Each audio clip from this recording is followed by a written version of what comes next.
Okay, welcome back. So we are here to do some quickies. So I'll start with Batman 111, The Cowardly Lot, Part 6. Writer James Tynion the fourth, artist, which apparently he's leaving DC Comics, BTW. So that's sad. But anyways, artist George Jimenez and colors Tomu Mori. Mayor Nakano announces a crackdown on mass vigilantes just as the magistrate moves against the Unsanity Collective. Batman attempts to avert a bloodbath while the Scarecrow makes his final move. Fear State is about to begin. Backup Ghostmaker faces his most gruesome adversary yet, the horrific Razor Line. And that is the publisher synopsis from DC Comics. And I forgot to say that the synopses for Batgirl 26 and 28 and Birds of Prey 42 and 43 came from the DC Wiki. So thank you. So in Batman, Oracle is just following the fight along, and Batman asks for her help in dismantling Peacemaker's gear when he is down. And too bad that never happens. So not too much of the Babs appearance there. And then we move on to Batman Urban Legends number 6. And she was in the Jason story, but I'm going to focus on the story called Solo. Writer Joshua Williamson, artist Trevor Hairsine, and colorist Rain Barreto. Black Canary. I guess it's just Black Canary. Oracle locates some Batman weaponry missing since the Joker War and calls in her old friend Dinah Lance to help retrieve it. Fists will fly, the Canary will scream, and a stunning new mission begins. The ending will leave readers in shock and awe. Okay, so I do want to at least share this one to a certain extent just to show some things what's happening here. So I do want to show this, that remember Don and I were talking about queer baiting and will they won't they with Tim. Well, it looks like they will. It looks like there's a date. It says this guy here, can't remember his name. Bernard. Yeah, there's his name. I was hoping you would. Tim Drake, do you want to go out on a date with me? And then Tim looks like he's blushing a bit. You know how I like anime blushing. Yeah, I think I want that. So Tim's bisexual. It's now in canon. So there you go. I have no dog in the fight, so I have nothing to say about that. I think that's fine. I'm sure that people are pro and con about it. But this, yeah, so this urban legend story was really interesting, starting off with Dinah and Ollie, and then she getting contacted this shadowy organization, I guess I should say, a company called Trust, buying up all of this stuff, and then she's got Dinah just fits the bill for somebody that could be contracted by Trust, so she needs to go in, and she wasn't going to. And then I don't know, Babs. And then asking her, which is really interesting actually, because sorry, I'm all over the place, but Barbara is wearing her Batgirl suit, but is sitting in an Oracle chair, which is really interesting, and then puts her glasses on and everything. But Barbara explains the reason why she can't go out is because Gotham needs her here. And so it really fits, the MO with they know you, Dinah. They'd probably recruit you. And then the thing that convinces her is Bab says you get the usual gear and all the accounts fully stocked and funded. And then Dinah considers and says, what about the car? And she finally gets it. This whole story totally feels classic Birds of Prey, with the intro and then the setup for the mission and the fun go between Dinah and the fun go back and forth between Dinah and Babs, and then this car, like really classic Chuck Dixon. And so she goes to this party, and all of a sudden some people break in. She saves this woman. You actually find out in the end this was all, oh yeah, her stiletto heel got lodged in some guy's face, which was really interesting, but she can totally fight with high heels there. Luckily, she has the fishnets. So she ends up getting recruited. You find out at the end, actually, that Trust hired these people as a play. Basically, Trust hired them to like fake the assassination or attempt the assassination, I guess, knowing that Dinah would be there and everything. So Babs is with Dinah to a certain extent, and then she's telling her communication is going to get cut out, and now she's all alone. And then this woman who seems pretty suspicious is talking about trust, and it's a collection of people dating back hundreds of years who have worked to keep some of the worst elements of humanity at bay. And so she wants her to join trust, and she's saying that there's going to be somebody else working. So a big thing is that Donna's parents were also involved in trust. So I think that this gets her interested as well. And then she says that you're going to have a partner. And so we don't know. She was thinking like maybe it'll be Ollie or something. And I'm just thinking, you know what? It's probably Deathstroke, why I got to the bottom of the page. And then in fact, I turned the page and oh yeah, it's Deathstroke. And Dinah happens to be his babysitter. Deathstroke, you've got to be bleep kidding me. So like I said, ironic given the fact that we just had a Deathstroke thing and they just have like a antagonistic relationship, to be sure. And it looks like, is he cleaning his katana sword with the cowl of Batman? That's kind of interesting.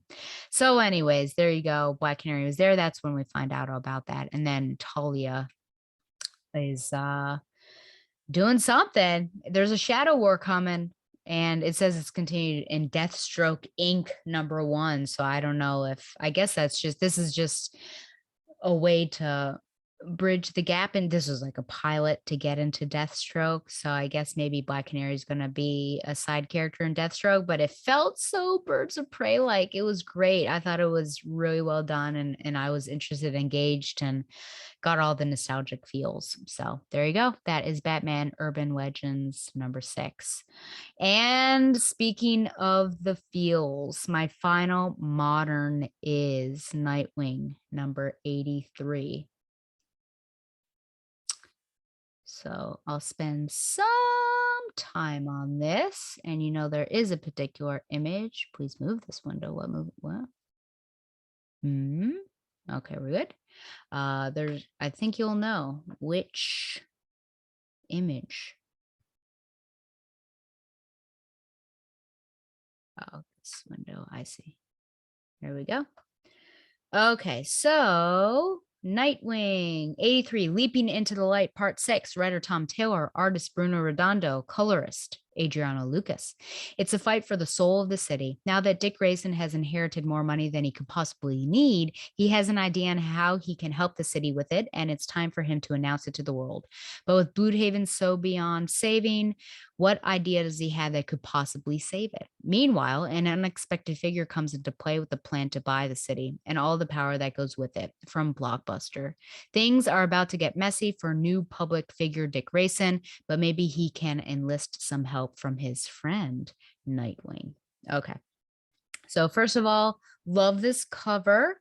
Not only because of the sexiness, of course, but I do really love, I am an easy target for panels, pages that show movement like this, where a character is, or characters are moving through a building and doing a particular action or having a conversation. I remember this happening in Hawkeye.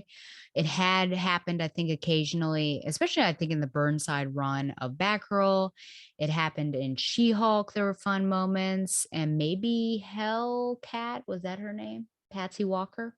And yeah, so here we go. So I just like this, that he's getting changed. He swings in, he's got his bag, changing. I don't know where he's throwing his boots there, putting on his shirt, his pants over his tights, and then he goes down and he's got his speech, I guess. My name is Dick Grayson and I have an idea. So we start off at the beginning just with Blockbuster, which is classic. Blockbuster ready to bang down the door because he believes, of course, that Dick's sister is in league with him. And so they set up the fact that, well, you know, I have to say that if these two weren't siblings, I think there would be some sort of, they were trying to force a relationship on us. But the other thing is that I think you inherently believe that there's something suspicious about this particular person. And I think he's been so I think he's gunshot, right? Because this has happened to him in the past. So he is probably worried about that as well. But she seems like, man, this is great. Got my brother. He's Bloodhaven's guardian superhero. We can help each other bring this down. We actually find out that she's been helping out the FBI, right? Um, but yeah, the double life, she plays on that and says, "Can't you believe that someone would have a double life?" And I guess it's like the opposite, right? That a bad person acting, no, a good person acting as a bad person. So he's hoping. And yeah, so what they did in order to basically keep the cover, her cover, is to tie him up and break out of them. I'm not sure what Blockbuster was trying to do. Like, I guess he just bursts out of there and somehow makes it. Then there's a nice little, oh yeah. So Oracle says, "You're in no shape to fight Blockbuster." You're right, Oracle. I'll ask him if he can come back at a more convenient time. I mean, the writing on this is just so much fun. But yeah, this is, I mean, a really symbolic battle as well as being physical, just because Dick is representing what Bloodhaven could be in its best aspect, and Blockbuster is its current aspect, and just always being this terrible city because he owns everything, right? He owns the cops and everything. It's just so corrupt. So it's like the forces, Bloodhaven's good and bad, battling it out. And yeah, well, it's not a good time. Nightwing we knew was on the mend, so it's almost like in Marvel's Spider-Man for PlayStation, how he was really beat up after, I guess it was the fight with the Sinister Six, and then he's just like, I just got to keep going. And at first, your character is like, well, Peter is really slow moving with the controller, and then he gets a bit better. But anyways, here we go. I love this scene. I kind of tried to figure it out, but now his extrema sticks can basically turn into a trapeze, which is pretty cool. And he wraps up all of the people that were, which I guess were they cops? Probably. Yeah, SWAT. Blockbuster didn't lie. And then he wraps them all up, and somehow the helicopter is still going. And then Barbara is still wearing the slapping shirt, so I guess that shows it's just all one night. But yeah, both Barbara and Tim are super super concerned. He finally rests, and then there's a lovely moment. So you heard I have a sister, and even better, there's a chance that she's not evil, which that's the knee jerk, I think, reading this, is that a new character is inevitably the evil one. And Babs says, "I heard you need to talk about it." Hello? And then she caresses his chest and says, "Good night, Dick." And then he wakes up. There's another potentially sexy scene, but his robe is covering too much of him. And he slept for 2 days, no sight of Heartless, which of course we've done. But now he's got his own mission. He's got to start to different. He's got to talk to different people about his idea, people who've devoted their lives to helping outside the system, which is Leslie Tompkins, people he loves, which are the Teen Titans, I guess just the Titans, and then experts, which Lucius Fox, and then a friend. And so we have this really poignant, powerful, heartfelt, I mean, all positive words that I could throw at it, conversation between Dick and Superman. And I don't know, I wouldn't be able to tell you how many times that this sort of conversation happens or these two people meet up, because I'm so used to Batman and Superman talking. But these two are so much on the same level. I think their hearts are definitely in the right place.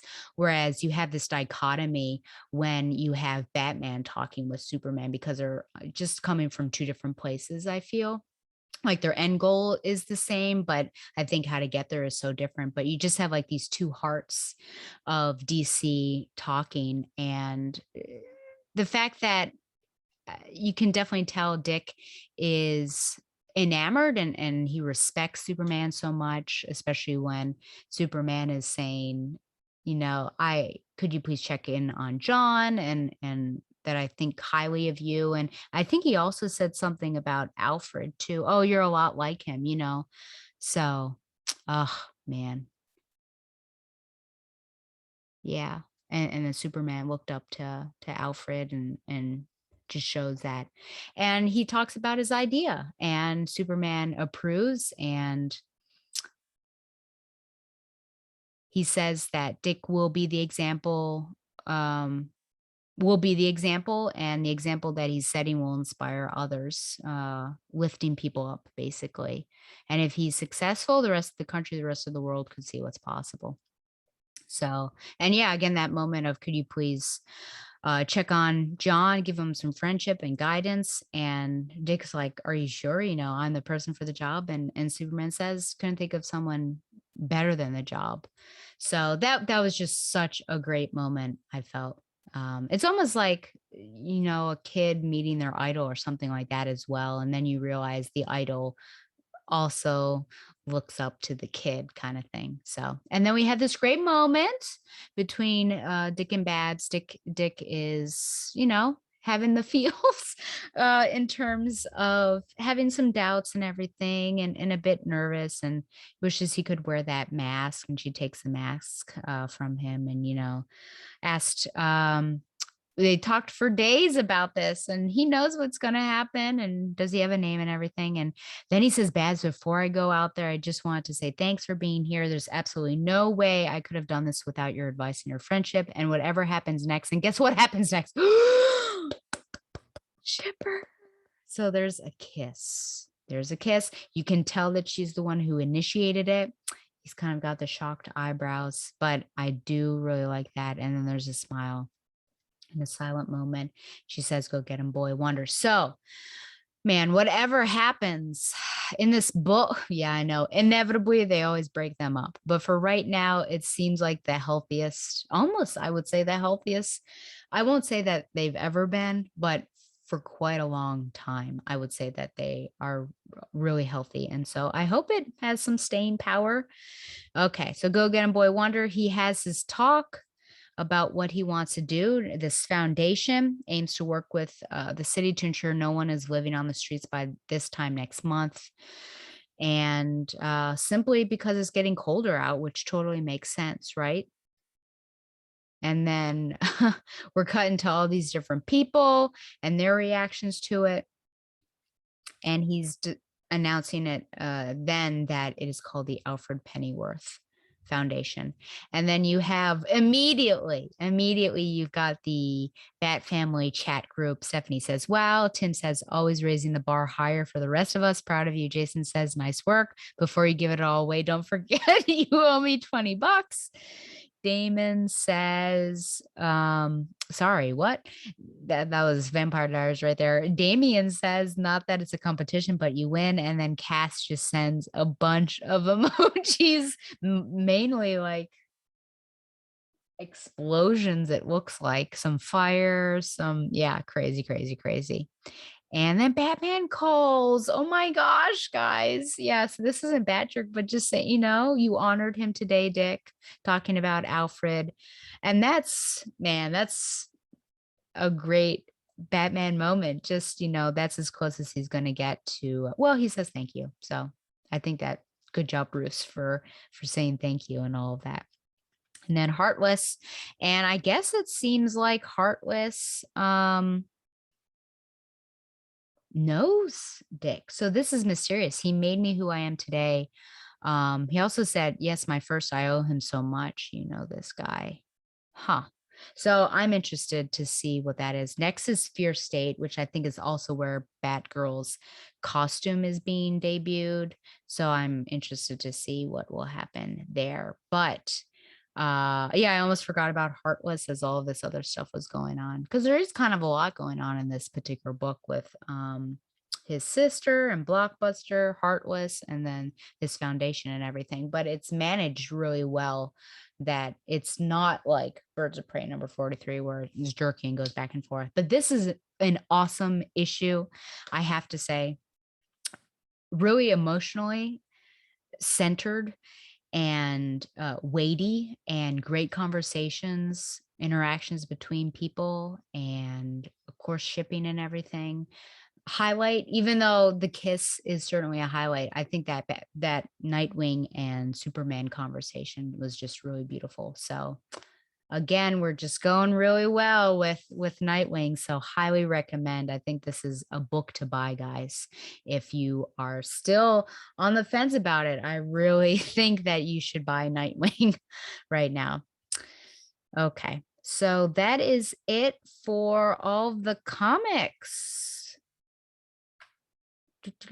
So what do we have left? Anime watch list, and then literature recommendations, and then we're done.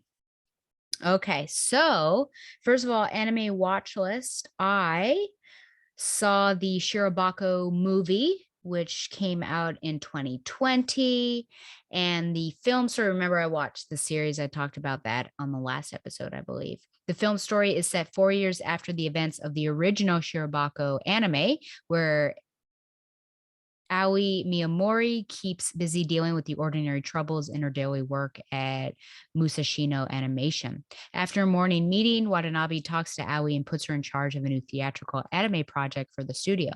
The project has unexpected problems, and Aoi is unsure if the company can proceed with a new. Sorry, I was getting distracted because I was turning my Goodreads on. The project has unexpected problems, and Aoi is unsure if the company can proceed with a theatrical anime with its current state of affairs. While dealing with that anxiety, Aoi meets a new colleague named Kaide Miyai. Miyai?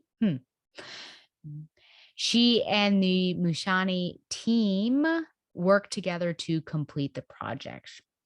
And it was really different because the majority of the people from the series had gone to other companies. So when you come in, they're just, I know it's just like Aoi. Who else is there? There aren't many people that stayed there, like the director stayed and everything.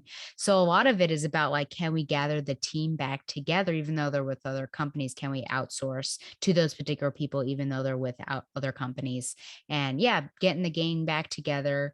And she has some doubts, and is this really what I want to be doing? Have I lost the joy of everything? So I recommend that whole series, to be honest. Okay, so I think that's it. So now I'm going to, oh, and by the way, that was 2 hours. So there you go. And I don't know that there's a dub, so I watched the sub. So finally, we've got literature recommendations. And here we are. I haven't read a lot. I'm looking at this. Okay. So, oh, geez. First up is Slave Play by Jeremy O. Harris. And let's see what the synopsis is. The Old South lives on at the McGregor plantation in the breeze, in the cotton fields, and in the crack of the whip. It's an antebellum fever dream where fear and desire entwine in the looming shadow of the master's house. Jim trembles as Kenesha handles melons in the cottage. Alana perspires in time with the plucking of Philip's fiddle in the boudoir, while Dustin cowers at the heel of Gary's big black boot in the barn. Nothing is as it seems, and yet everything is as it seems.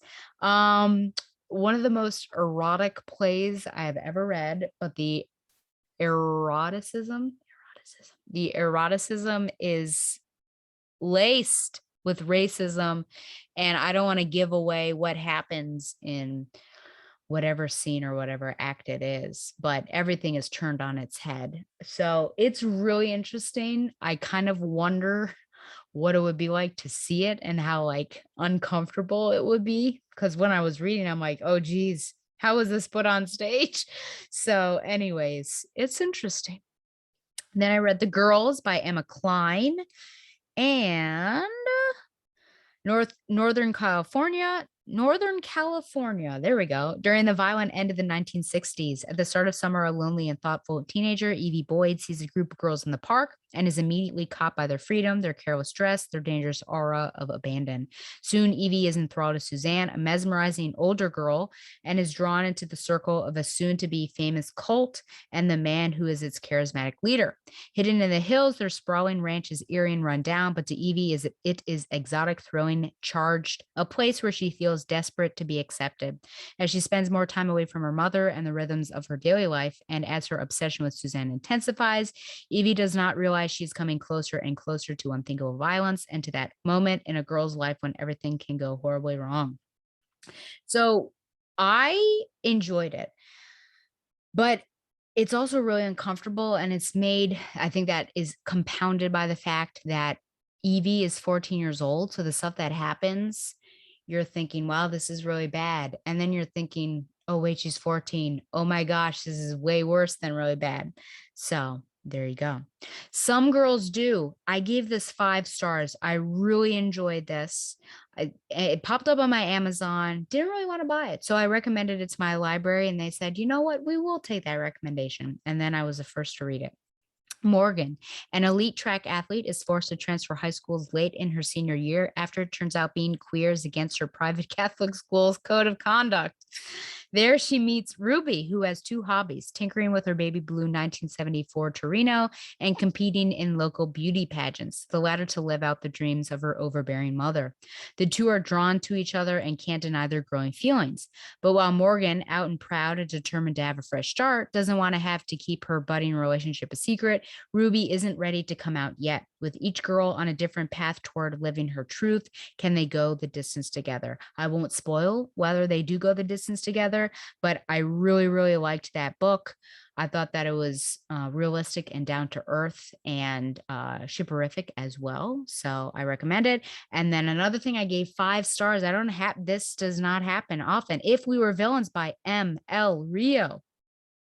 Oliver Marks has just served 10 years in jail for a murder he may or may not have committed. On the day he's released, he's greeted by the man who put him in prison. Detective Colburn is retiring, but before he does, he wants to know what really happened a decade ago.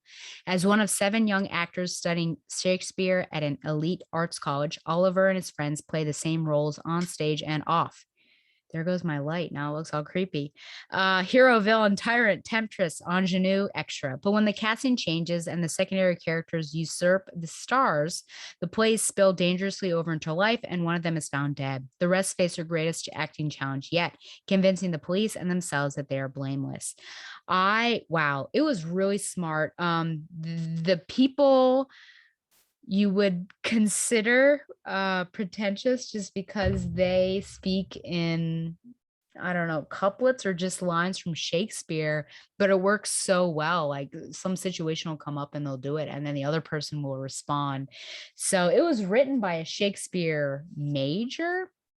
Can't remember where she went to school now, but yeah, really interesting. And then finding out, of course, about what actually happened and then just the relationships, because it's this core, it's this like family um, of those students. So highly recommend those last 2 for sure. Okay, so this is it. Haha.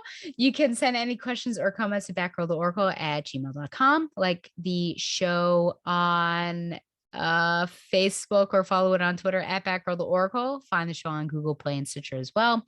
And subscribe to the show on YouTube for an uncut version where I hem and haw and things go wacky or space out. I don't know, because of Zoom.